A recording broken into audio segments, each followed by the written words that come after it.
नमस्कार दोस्तों, मैं हाजिर हूं झारखंड के प्रमुख समाचार पत्रों में छपी झारखंड समेत गढ़वा, पलामू और लातेहार की चुनिंदा बड़ी खबरों के साथ।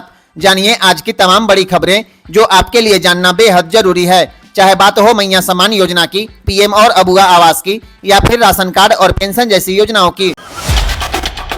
बिहार के सासाराम विधानसभा क्षेत्र से राजद प्रत्याशी सत्येंद्र साव को गुरुवार को गढ़वा जिला जज शिवनाथ त्रिपाठी की अदालत ने जमानत पर रिहा कर दिया।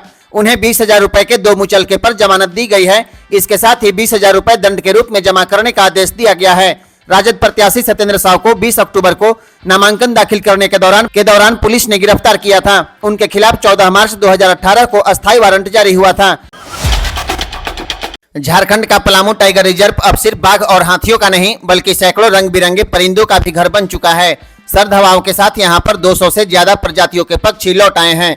कमलदह झील इन दिनों पक्षी प्रेमियों का स्वर्ग बना हुआ है। यहाँ 24 घंटे पक्षियों का कलरव गूंजता रहता है।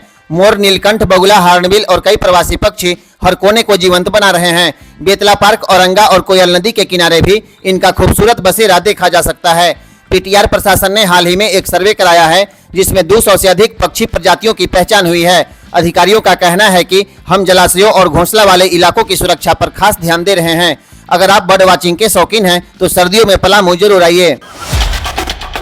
अगर आपने अभी तक अपना पैन कार्ड को आधार कार्ड से लिंक नहीं किया है तो यह खबर जरूर सुनिए। केंद्रीय प्रत्यक्ष कर बोर्ड ने साफ कर दिया है, जो लोग 31 दिसंबर 2025 तक अपना पैन कार्ड को आधार से लिंक नहीं करेंगे, उनका पैन कार्ड 1 जनवरी 2026 से इनएक्टिव हो जाएगा। इसका सीधा असर आपकी इनकम टैक्स रिटर्न, रिफंड और बैंक ट्रांजैक्शन पर पड़ेगा, यानी आपका पैन कार्ड बेकार हो जाएगा। पैन कार्ड एक 10 अंकों का कोड है जिससे आयकर विभाग आपकी कमाई और टैक्स को ट्रैक करता है, जबकि आधार कार्ड आपकी यूनिक पहचान है। दोनों को लिंक करना जरूरी है। इसे आप घर बैठे ऑनलाइन लिंक भी कर सकते हैं। बस आपको www.incometax.gov.in पर जाना होगा।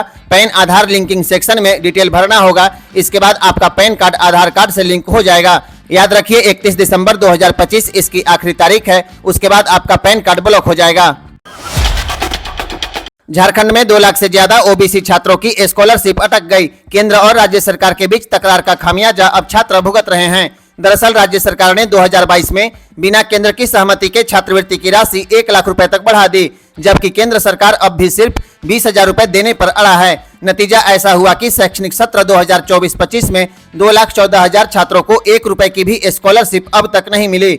कई छात्रों ने फीस भरने के लिए कर्ज लिया, गहने गिरवी रखे तो कुछ को कॉलेज छोड़ना पड़ा। देवघर, पाकुड़ और बोकारो जैसे जिले में सैकड़ों छात्र पढ़ाई छोड़ने की कगार पर हैं। अब तक सिर्फ 17,931 छात्रों को ही स्कॉलरशिप मिल पाई है। राज्य ने 2 साल तक अपने फंड से पैसे दिए, लेकिन इस साल स्थिति और गंभीर हो गई। केंद्र सरकार का कहना है कि हमारा हिस्सा तय है, वहीं राज्य सरकार का कहना है कि केंद्र सरकार बढ़ी हुई राशि का 60% भुगतान करे।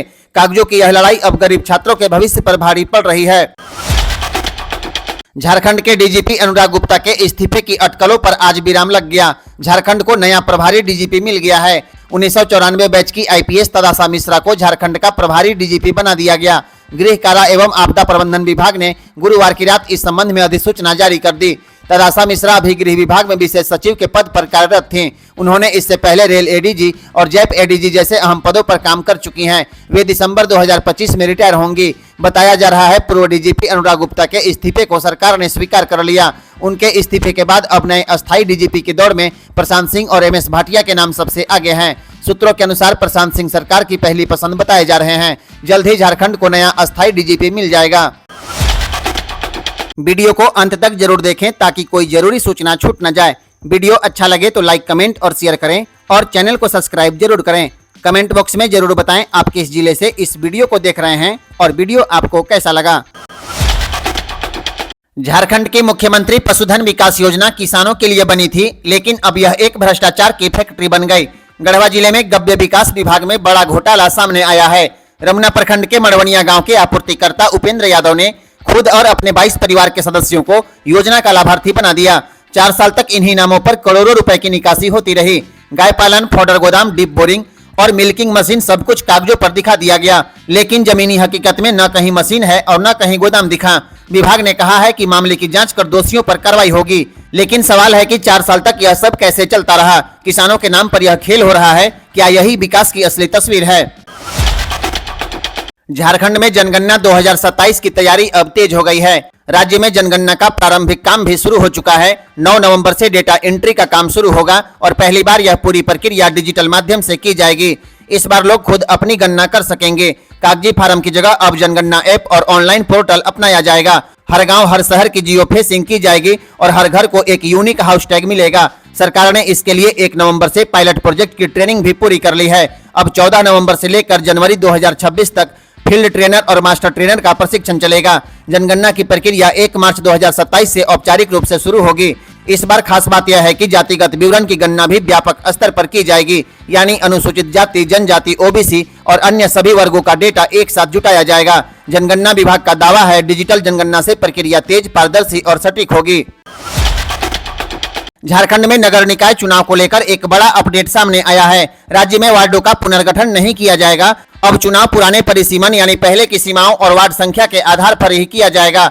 राज्य चुनाव आयोग ने साफ किया है, कोई नया वार्ड नहीं बनेगा और न ही पुराने वार्डों की सीमाओं में कोई बदलाव होगा।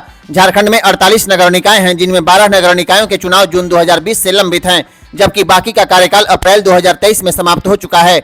इस बार राज्य भर में लगभग 4000 मतदान केंद्र बनाए जाएंगे, जहां एक बूथ पर अधिकतम 1400 वोटर होंगे। चुनाव बैलेट पेपर से ही होंगे। मेयर और अध्यक्ष पद के लिए गुलाबी मतपत्र, जबकि वार्ड सदस्यों के लिए सफेद मतपत्र इस्तेमाल किए जाएंगे। नगर निकाय चुनाव को लेकर झारखंड हाईकोर्ट में 10 नवंबर को सुनवाई भी होनी है।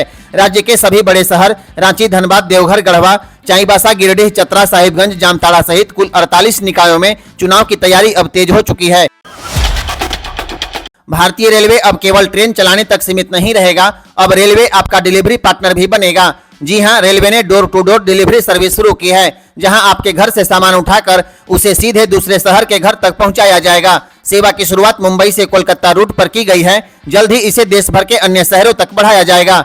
अब तक लोगों को अपने पार्सल या घरेलू सामान रेलवे यार्ड तक ले जाना पड़ता था, जहां दलालों की दखल और झंझट काफी थी, लेकिन अब सब कुछ ऑनलाइन बुकिंग के जरिए आसान हो जाएगा। बस रेलवे की ई कॉनकॉर लॉजिस्टिक वेबसाइट या ऐप पर जाएं, अपने सामान की डिटेल, पिकअप और डिलीवरी एड्रेस भरें, ऑनलाइन पेमेंट करें और रेलवे खुद आपके घर से सामान लेकर गंतव्य पते तक पहुंचाने की जिम्मेदारी लेगा। झारखंड सरकार अब हर उस बच्चे तक पहुंचने जा रही है जो स्कूल से बाहर है या बीच में पढ़ाई छोड़ चुका है।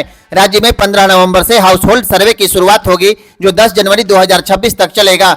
इस सर्वे में सरकारी स्कूलों के शिक्षक टोला मोहल्ला के हर घर में जाकर यह पता लगाएंगे कौन से बच्चे स्कूल नहीं जा रहे हैं और कौन से बच्चे बीच में ड्रॉप आउट हो चुके हैं। शिक्षकों को पहले से ही टोलावार जिम्मेवारी दी जाएगी। वे डहर पोर्टल या ऐप के जरिए सर्वे की रिपोर्ट ऑनलाइन अपलोड करेंगे। शिक्षा विभाग ने साफ किया है, डेटा को ऑन द स्पॉट अपलोड करना जरूरी होगा, ताकि किसी भी बच्चे की जानकारी छूट न जाए। पिछले साल हुए सर्वे में राज्य में 59,000 से ज्यादा बच्चे आउट ऑफ स्कूल मिले थे, जिनमें से 43,000 बच्चे प्राथमिक वर्ग के थे।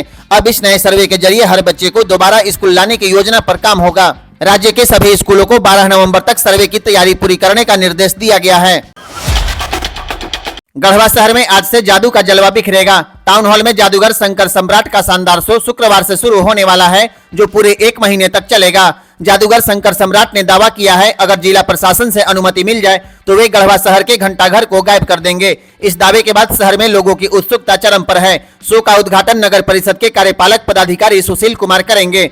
पत्रकारों से बात करते हुए शंकर सम्राट ने कहा है, इस बार का शो अब तक के सभी शो से अलग और भव्य होगा। उन्होंने बताया है कि इस बार 36 बड़े जादुई आइटम लेकर वे पहुंचे हैं, जिन्हें देखकर दर्शक हैरान हो जाएंगे। शंकर सम्राट ने कहा है, जादू की जन्मभूमि भारत है, लेकिन अब यह कला पूरी दुनिया में लोकप्रिय है। मोबाइल और यूट्यूब के इस दौर में लाइव जादू देखने का मजा ही कुछ और है। आज के लिए बस इतना ही, फिर कल मिलेंगे गढ़वा, पलामू और लातेहार की तमाम बड़ी खबरें लेकर। धन्यवाद। वीडियो अच्छा लगे तो लाइक, कमेंट और शेयर करें और चैनल को सब्सक्राइब जरूर करें।